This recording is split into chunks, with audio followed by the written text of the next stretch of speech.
అంటే ఇప్పుడు నువ్వు సంక్రాంతికి 5 సినిమాలు ఉంటాయి, ఏ సినిమాకు ముందు అడ్వాన్స్ టికెట్ బుక్ చేసుకుంటావు? న్యాచురల్గా అది మన లైఫ్లో ఉండేదే.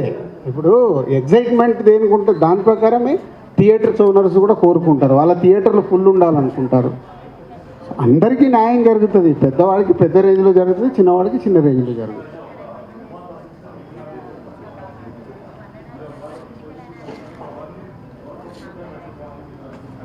అది ఎట్లా ఉంటుందంటే, అదే మళ్ళీ మీరు కాంట్రవర్షియల్కి మెల్లిగా డ్రైవ్ చేస్తున్నారు.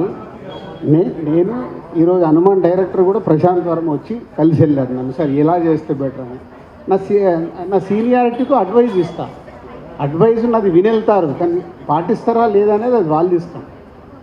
సో అన్ని సినిమాలకు న్యాయం ఎప్పటికీ జరగదు, ఎవరో ఒకరికి అన్యాయం కాదు, ఎవరో ఒకరికి తక్కువ థియేటర్లు పడతాయి. నిజంగా సినిమాల విషయం ఉందనుకో, సంక్రాంతి తర్వాత ఆ సినిమానే పైకి వెళ్తుంది. సో ఇది మీరు హిస్టరీ చూసుకుంటే ఎప్పుడు అలాగే జరిగేది. 5గురు రాకుండా ఉంటే బాగుంటుంది అనేది మా పెద్దలందరి ఆలోచన. దానికి అందరిని పిలిచి మాట్లాడాం. వీఆర్ వెయిటింగ్, ఒక్కరి దాంట్లోకి జరిగినా ఇంకొకళ్ళకి బెనిఫిట్ అవుతుంది. అలా ఎప్పుడు చెప్పలేం. తప్పకుండా అంటే మళ్ళీ టార్గెట్ చేసినట్టు కదా, అవకాశం ఉంటే వెనుకకి వెళ్ళండి. వాళ్ళ ఎవరిది వాళ్ళకు క్యాలిక్యులేషన్స్ ఉంటాయి, వాళ్ళ అవకాశాన్ని బట్టి.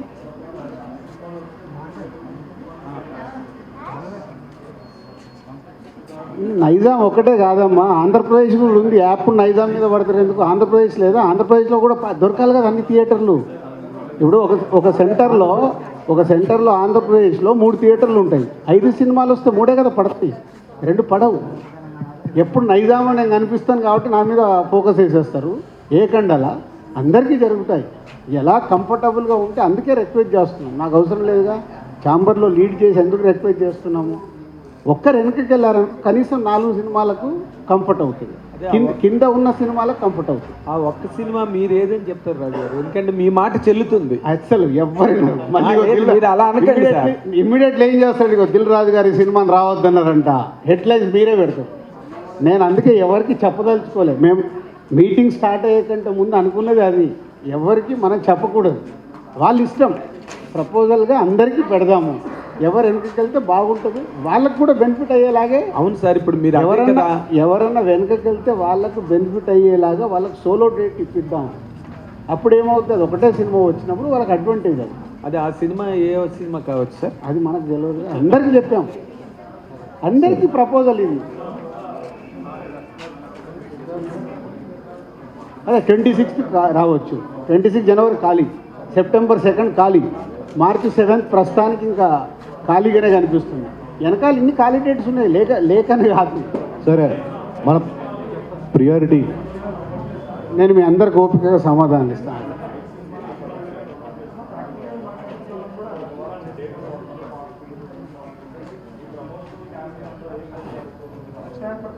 మనం హిస్టరీలోకి వెళ్దామా?